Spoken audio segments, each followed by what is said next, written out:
4060 경제방송 슈팅TV입니다. 우리는 암호화폐 겨울의 초기 단계에 있습니다. 코인베이스는 모든 사람이 인정하기 두려워했던 사실을 밝혔습니다. 수요일에 발표한 보고서에 따르면 암호화폐 겨울이 이미 시작되었을 가능성이 높으며 그 조짐이 도처에 나타나고 있습니다. 비트코인을 제외한 전체 암호화폐 시가총액은 9,500억 달러로 감소했습니다. 2024년 12월 최고치인 1조 6천억 달러에서 무려 41%나 감소한 수치로 1년 전보다 17%나 하락했습니다. 2021년 8월부터 2022년 4월까지의 전체 가격 범위보다 낮은 수준입니다. 동시에 2025년 1분기에 벤처 캐피털 활동이 약간 증가했지만 여전히 2021, 2022년의 최고치보다 50에서 60%나 낮은 수준입니다. 거시경제 압박이 커지면서 투자자들이 노출을 줄였습니다. 코인베이스 분석가들은 이번 하락세가 최소 4주에서 6주 이상 지속될 수 있다고 전망합니다. 그들의 전망에 따르면 거시경제 요인과 위험 심리의 상호작용은 여전히 단기적인 주의를 요합니다. 하지만 그들은 장기적인 전략을 세우려 하고 있습니다. 코인베이스는 분위기가 다시 좋아지면 빠르게 회복될 수도 있습니다라고 말했습니다. 그들은 여전히 2025년 하반기에 더 강세를 보일 것으로 예상하고 있지만 현재 대부분의 투자자들은 손 놓고 있는 상태입니다. 실제로 약세장이 무엇인지에 대한 합의된 정의는 없습니다.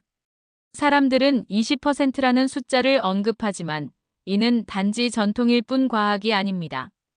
코인베이스의 표현을 빌리자면 보면 바로 알 수 있다는 것입니다. 그들은 S&P 500 지수의 1년 연속 최고가와 최저가를 분석하여 실질적인 변화를 파악했습니다. 이 분석 결과 지난 10년 동안 4번의 강세장과 2번의 약세장이 있었습니다. 3월 말과 4월 초에 시작된 새로운 하락장은 제외했습니다. 하지만 그 방법조차 2번의 큰 공황 국면을 놓쳤습니다. 바로 2015년 중국 시장 폭락과 2018년 연준의 세계 무역 불확실성 지수 급등입니다. 두 사건 모두 투자자들에게 깊은 공포를 불러일으켰지만 20%라는 수치에는 미치지 못했습니다. 따라서 분명히 중요한 것은 비율의 문제가 아닙니다. 대체 지표는 시장 피해가 더 심각하다는 것을 보여줍니다. 코인베이스는 이를 해결하기 위해 위험 조정 성과라는 새로운 도구를 사용한다고 밝혔습니다. 기본적으로 수익률이 평균에서 얼마나 벗어났는지를 표준 편차로 측정하는 것입니다. 2021년 11월부터 2022년 11월까지 비트코인은 1.4 표준 편차 하락했는데 이는 S&P 500 지수의 1.3 표준 편차 하락과 위험할 정도로 가깝습니다. 비록 수치는 달라 보일지라도 이는 폭락이 얼마나 컸는지를 보여줍니다. 위험도 측정을 통해 자산 간 비교가 가능하지만 매우 복잡하다는 단점이 있습니다. 지점수 모델은 시장이 안정적일 때 신호를 덜 제공하고 급격한 변동을 항상 포착하지 못합니다. 그들의 데이터에 따르면 가장 최근의 강세 주기는 2월 말에 끝났습니다. 그 이후로 모델은 중립적인 모습만 보여줬는데 이는 대응하기에는 이미 늦었다는 것을 의미합니다. 200일 이동평균선이 더 나을 수도 있습니다. 사용하기 쉽고 단기적인 노이즈를 완화해줍니다. 가격이 200일 이동평균선 아래로 떨어지면 일반적으로 실질적인 추세 전환이 있는 것입니다.